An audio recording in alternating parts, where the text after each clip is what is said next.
La biche. Bon, il n'y a pas trop de vent ce matin. Et on est en plein travaux. Alors forcément, il y a de la poussière, tout ça. Donc là, en fait, tous les joints, il faut les faire sauter. Et puis vous voyez, par exemple, là, il y a des briques qui tiennent même plus, d'autres qui se sont cassées. Puis comme ça a été fait à l'arrière de la maison, mais ici c'est encore pire à la face avant, il faut tout remodeler et tout refaire. Donc c'est mon père qui fait tout. Là par exemple, le rebord de la fenêtre, il a été fait. Sinon ça ressemble à ça. C'est une pierre bizarre qui s'érode, qui est affreuse. Ni fait ni à faire, quoi. Bon, ben mes pieds de tomates, ceux-là, avec le temps qu'on a en ce moment, la pluie, ils sont un peu à l'humidité, mais bon, pour l'instant, ça va. Andy l'a dit, j'espère que celui-là, il y a peut-être un petit début de cul noir, mais après, ça m'empêche pas de récolter des graines. J'espère qu'il y en a quelques-uns, quelques fruits qui vont arriver à maturité pour avoir des graines.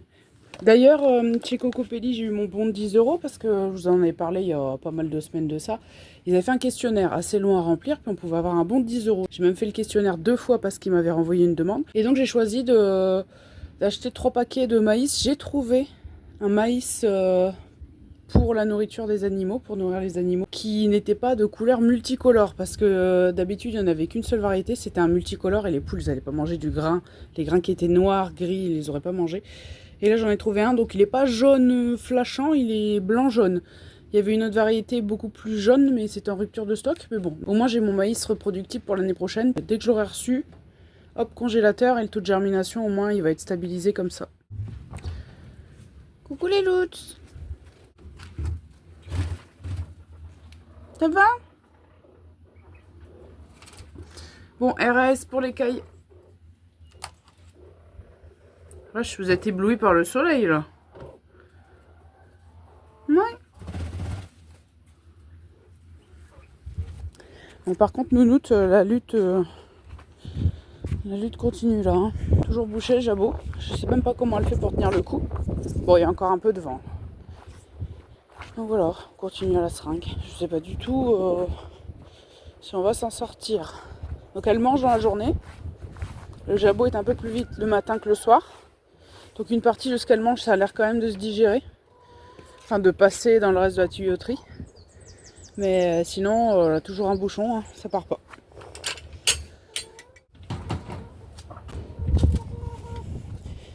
Allez. Donc il y a eu la fille de Nounoute, la grise là qui a une touffe, qui s'était sauvée ici. Donc c'est pour ça que j'ai déplacé une gamelle d'eau là. Et j'avais mis quelques petits tas de graines. Et elle a fini par retourner de l'autre côté toute seule.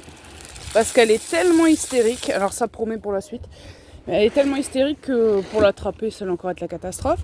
Il y en a une couleur coucou qui s'était sauvée aussi dans la semaine, et elle est passée dans le terrain d'à côté. C'est-à-dire qu'elle a passé au-dessus de la tôle et au-dessus du grillage. Il a fallu aller la chercher l'épuisette là-bas. Et il y a eu encore une fuite, c'était un mâle qui était tout noir. Je crois. Là, ça fait 2 jours qu'il n'y a rien eu, mais... Bref.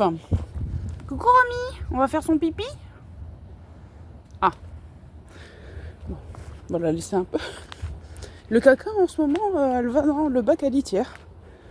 Hein, depuis la dernière fois, elle l'a fait dans le kéol. Le lendemain, forcément, elle a voulu recommencer. Je l'ai prise.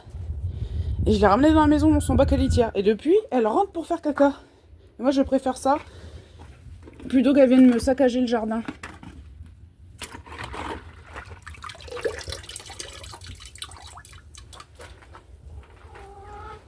Ah, par contre, j'ai jamais trouvé... j'ai cherché l'option stabilisateur d'image sur ce téléphone, je l'ai pas trouvé. Donc, je verrai bien. Si sur le long terme, c'est insupportable, je peux essayer de réutiliser l'autre. L'ancien, juste pour filmer. Mais bon. Jusqu'à ce qu'il lâche, hein, parce qu'il est vraiment vieux, l'autre. Hein. Allez. Hop.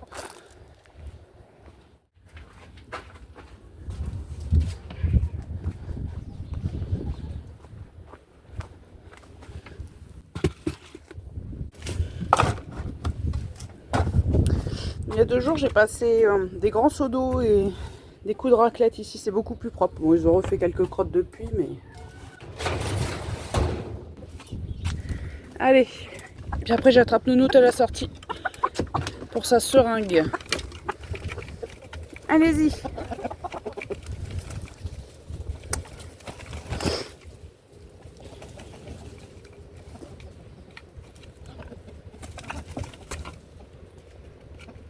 Voilà Nounoute, donc je vais l'attraper, je vais lui donner sa seringue et je vous reprends après. La semaine dernière, il y a eu des passages de la vidéo qui avaient été coupés, parce que bon, quand même, première manipulation du téléphone en mode vidéo, donc voilà, mais généralement quand je la pose après, elle est un petit peu groggy, et après elle repart. Là actuellement, par exemple ce matin, c'est pas tout le temps pareil, c'est qu'il y a ce côté-là de son abdomen qui a l'air rempli de jus et l'autre très amaigri. Et Chéri, il est stupide en ce moment, il essaie de m'attaquer. Hein. Il a tenté plusieurs fois de me charger. Donc je pense que c'est le conflit avec les mâles de l'autre enclos. Le fait que quand il y en a qui se sauvent, je les attrape, elles hurlent, ça énerve tout le monde. Bref, ça met tout le monde dans un état... Je suppose que c'est pour ça. Plus il fait sa mue, et je crois que j'ai déjà remarqué qu'en période de mue, il est encore plus... neuneux que d'habitude, mais c'est vrai que d'ordinaire j'ai pas à me plaindre et là il est dans une période un peu CO2NE. Bon. Donc je pense vraiment que la seule chose qui rattache Nounoute à la vie actuellement, c'est que c'est une battante, elle est costaud, mais je vois pas comment. Elle est derrière l'ancien poulailler là. Je vois pas comment ça va pouvoir s'améliorer parce que là il était encore bien rempli ce matin le jabot. Ouais.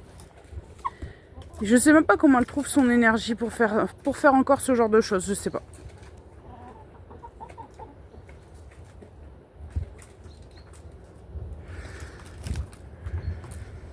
Mais bon. Salut!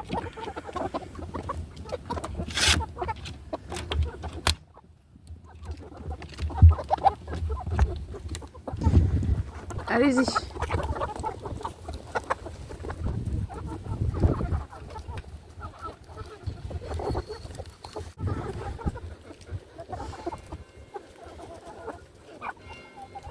Donc la fille de Nounoute, c'est elle, hein, qui s'était sauvée de l'autre côté, tout ça, tout ça. Ah, il y a encore pas mal de vent aujourd'hui, hein. Mais c'est un peu mieux que... un peu mieux qu'hier avant-hier.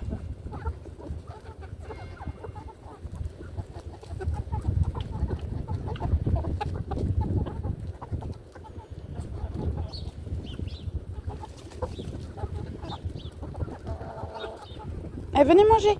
Qu'est-ce que vous faites là-bas?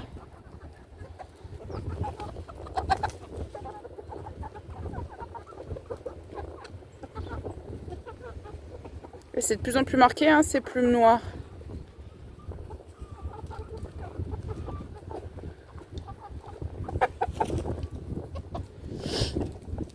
Non mais je vous jure que à l'heure actuelle, j'ai presque moins peur de ce coq-là et de son frère que de Chéri. Et le pire moment, c'est quand je vais dans l'après-midi et le soir avec le seau par-dessus le grillage pour leur mettre à manger. Je sais pas, ça crée une sorte de jalousie là. Bon, je vais leur remettre de l'eau. Eh, non mais, quand même. Vous voyez les chenilles là? Là, c'est en train de me saccager un des derniers pieds qui me reste. Ce pied là-bas, c'était des pucerons grissentés en plus. Et voilà, cette semaine, enfin la semaine dernière, là, les derniers jours, ils m'ont ravagé mes pieds de chou. Je les laisse en pied martyr pour que mes semis, comment dire, pour qu'ils s'attaquent à ça à la place de mes semis. Sauf que là, bientôt, il n'y a plus de feuilles. Et il y a déjà des semis où il n'y a plus que des tiges. Je suis maudite. Non, mais vraiment, hein, parce que je dirais que je me plains pour rien. Mais dès que je fais un truc incroyable, les chenilles depuis l'an dernier, c'est horrible. Pied de tomate cerise, là près de la cuve à eau, normalement, c'est là où j'ai les tomates cerises en premier chaque année. Seulement là qu'ils se réveillent. Bon, il est un peu trop tard. Ils m'ont fait des beaux trous, hein. Autour.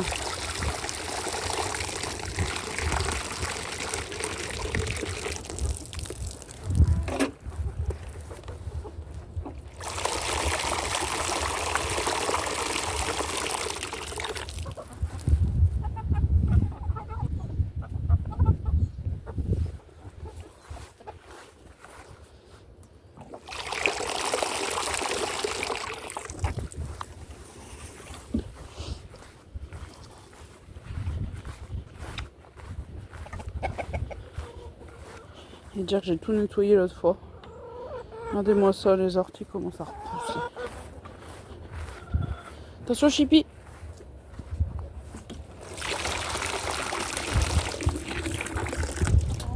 Allez, c'est bien. Je sais pas quoi faire. Les bourrasques de vent, ça s'intensifie, donc je vais aller au plus vite. Les pois gourmands ici, ça pousse bien, sauf que le problème, c'est qu'ils partent pas vers le grillage, ils partent de l'autre côté, donc on verra bien. Les tomates cerises et pieds de tomates cerises, il n'y a pas de souci. Physalis commence à faire des fleurs. Ça fait comme l'an dernier, sauf que là, je sais pas trop ce qu'on va avoir niveau automne, je sais pas ce qui nous attend. Hein. Voilà, on va regarder les poireaux vite fait. Ils ont bien poussé. Hein. Vraiment contente. Et là, toujours un peu moins bien de ce côté-là, quelle que soit la variété. Oui, c'est bien parfois d'avoir de variétés, on peut comparer que parfois des écarts de croissance, c'est pas dû forcément à la variété, mais à l'endroit où ça a été mis. Je rappelle, c'est parce qu'ici, la couche de paillage avec les crottes, tout ça, ça avait été mis beaucoup plus tard, donc la terre était moins enrichie. Courgettes, on a encore de la production, mais ça touche à sa fin. Là, ça y est, la maladie, ça commence à ravager. Butternut, a priori, j'en aurai pas cette année. Alors, la Marina de Chioggia, par exemple, là, il y en a une petite en formation. Ici aussi, je ne sais pas si j'arriverai à en avoir quelques-unes à pleine maturité. Je vous rappelle, c'est qu'au début, j'avais que des fleurs mâles. Ici, courge du Mexique. Alors, plusieurs fois, il y a des tentatives. D'ailleurs, c'est bizarre, ce fruit, il a deux couleurs.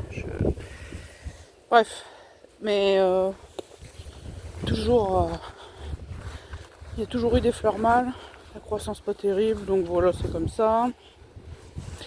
Ici, voilà encore un hybride pâtisson. Cornichon. Je rappelle que les gros, je les mange comme des concombres. Mais voilà, tout ça, ça touche à sa fin. Même si les températures augmentent. Là, la semaine, on se croirait au mois d'octobre, là. Là, la semaine de rafraîchissement, ça va pas faire du bien du tout, hein. Donc voilà, toujours des tomates. Donc là, les pieds, tout est un peu couché dans tous les sens. Roma, ça n'a pas été très en avance. Mais voilà, j'espère que ça va tenir. Hein, parce qu'il y a plein de fruits en formation. Les grosses tomates jaunes, j'en ai récolté. C'est vrai qu'elles sont à la fois sucrées et acidulées. C'est marrant. J'ai déjà sauvegardé des graines de côté. Je suis contente, comme c'est des graines qu'on m'a données, que j'aurais plus l'occasion d'avoir. J'ai pu pérenniser pour avoir pas mal de graines. Ça, c'est déjà bien. Donc on va regarder vite fait comment les travaux avaient déjà été faits sur cette façade-là de la maison, puis ce sera tout. Donc vous voyez en gros, il faut refaire des joints, bien tout ça. Ici il faut remodeler, recoloriser, recolorer les briques. Puis tous les rebords de fenêtres, ils étaient comme je vous ai montré tout à l'heure. Et cette face-là a déjà été faite. Alors en tout premier c'était le côté salle de bain.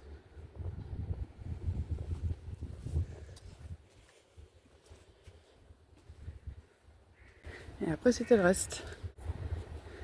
Le travailleur est arrivé. Allez, à plus.